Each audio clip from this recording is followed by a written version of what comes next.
What's going on, YouTube?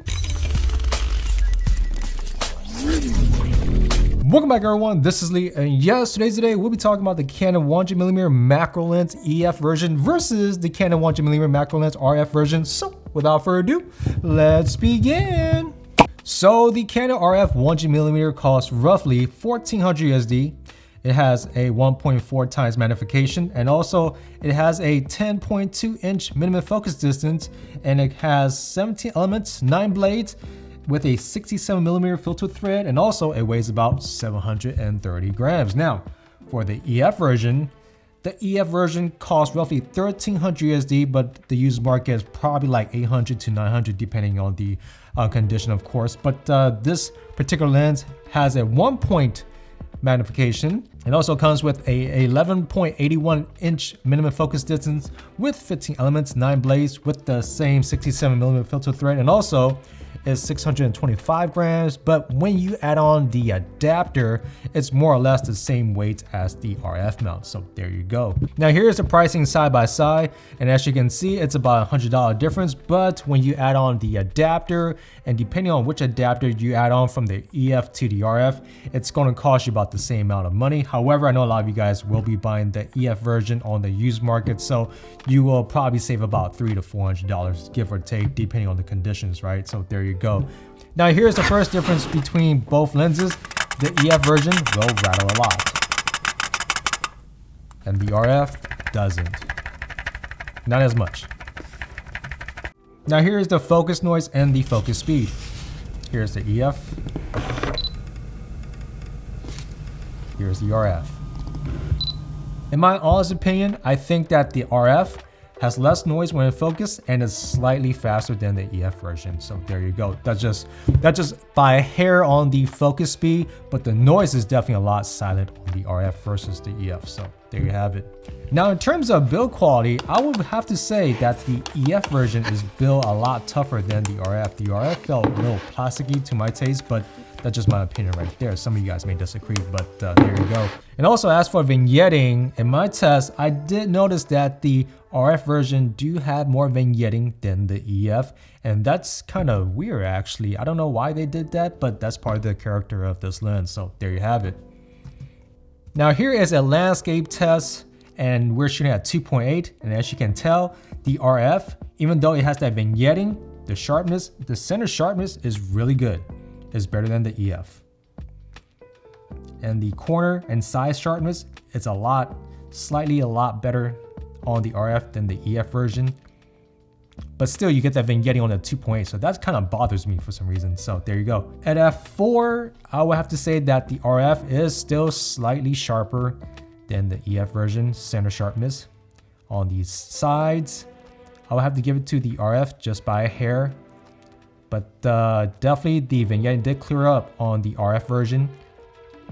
But all in all, at f4, the RF seems, landscape-wise, seems to be a hair sharper than the EF version.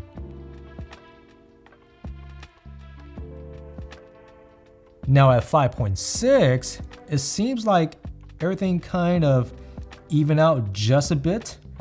I think you could pull hairs at this point, but at 5.6, at least in this test right here, it seems to be kind of even.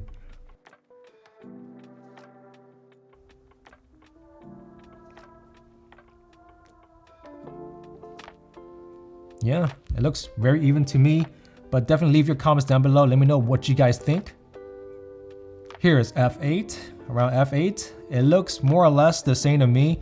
I think it's really hard to tell the difference between one and the other at this point, but definitely leave your comments down below. Let me know what you guys think, but definitely at f8, everything seems more or less the same.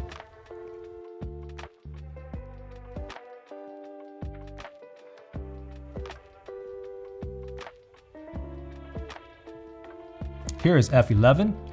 I'll let you guys dictate this yourself.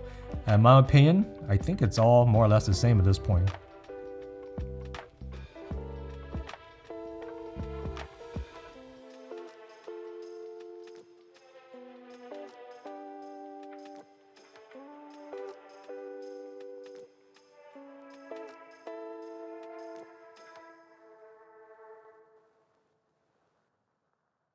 And here's f16.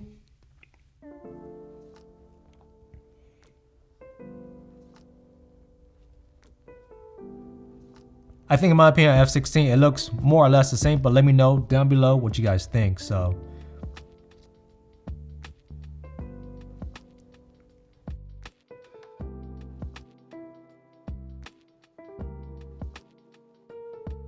now in terms of flare, I'm shooting directly at the sun, and as you can see, the EF version seems to have more flare than the RF. The RF seems to have no flare at all, and that's going to be important for some people that want flare in their shots and some people that don't want flare in their shots. So it's really up to you guys which one you guys prefer. Now, in the next test, this is the portrait test, and as you can see at 2.8, the RF seems to be slightly darker than the EF version, and that's just because of the vignetting.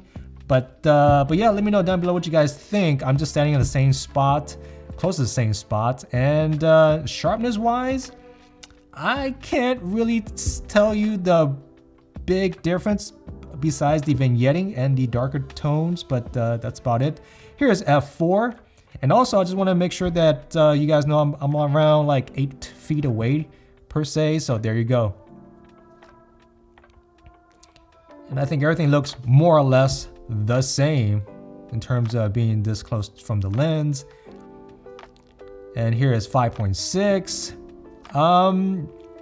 It looks more or less the same. So yeah, I wish I could tell you guys something very different when it comes to portrait shots with these two lenses, but it's more or less the same around this point, right? So yeah, but let me know down below what you guys think. This is f8, and it just might be a slight tad darker on the RF, I think, but definitely let me know down below what you guys think. And this is a cloudy day, so nothing's really moving around but just the clouds. So there you go. Now, in terms of bokeh balls, it's kind of interesting.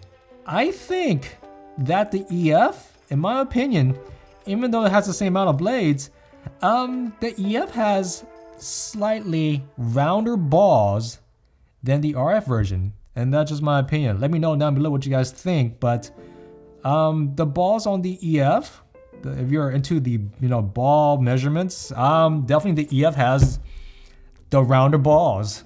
Yeah, it has the rounder balls. I can't believe I'm saying that right now. Yeah, I'm gonna do a close-up to show you guys the ball difference, and just pay attention to the balls, and it definitely looks like the EF might be a tad rounder than the RF. The RF seems to be kind of like a cat's eye thing going on, but heck, I could be wrong. Let me know down below what you guys think. EF might just have the better balls.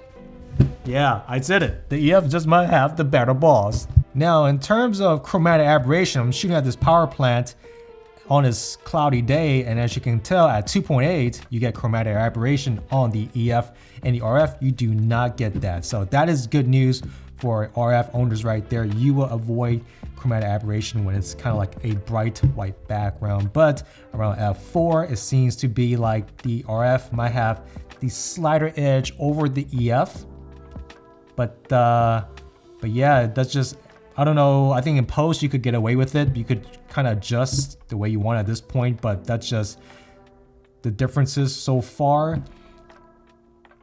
At 5.6, it looks more or less the same. I think maybe the RF might be a tad darker than the EF, but definitely leave your comments down below. Let me know what you guys think. Here is f8. And there you go. I think it looks kind of the same. There's no chromatic aberration, nothing too crazy, but yeah. Now here's the macro test, and also keep in mind you could get a lot closer with the RF, and also you get that 1.4 magnification versus the 1 on the EF, and this is what you're going to get. So you will get better macro shots on the RF version versus the EF version, and this particular object, it's about 7mm long, so just keep that in mind. Here is 5.6. And yeah, keep in mind, this object is 7mm long.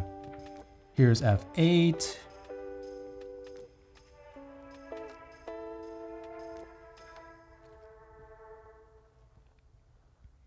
Here's F11.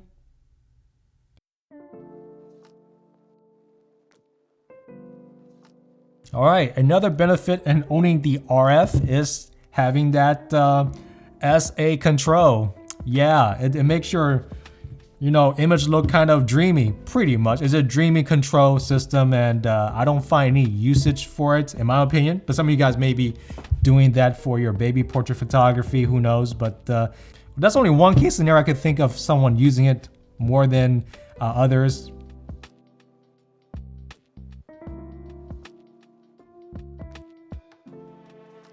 So just wrap things up, the Canon 100mm RF versus the Canon 100mm EF version. I think both lenses have their own pros and cons. I actually think that in this test, I think it's really up to the end user on what they're looking for. So that's really up to you guys. I think in the portrait section, when I was taking a picture of myself, I think that there was no huge difference. But when I was doing the landscape portion, the RF seems to be a lot sharper at 2.8, obviously. But the thing that freaked me out a lot was the vignetting at 2.8 on the RF. I don't know why they did that, but there must be a reason why they did that. But definitely the EF did not have the vignetting, and also the bokeh balls on the EF is a lot rounder than the RF balls, which is kind of weird for some reason because the RF looks like cat's eyes and stuff like that. So that was kind of odd to me. But overall, the RF do have a lot of benefits, as in the magnification, the minimum focus distance, definitely the sharpness, as I said before, the SA control, also faster autofocus and silent autofocus. And that's just something for you guys to definitely take in consideration of. But overall, these two are slightly different prices because I doubt people are going to buy the EF brand new. I think they're going to be in the used market, whereas the RF is going to be on the new market. So, but anyways, thank you guys for checking me back. Hope you guys enjoyed this video. Definitely click like and subscribe. And also don't forget to check out the merch store. And yep, I guess I'll see you guys in the next one. All right, take it easy. Peace.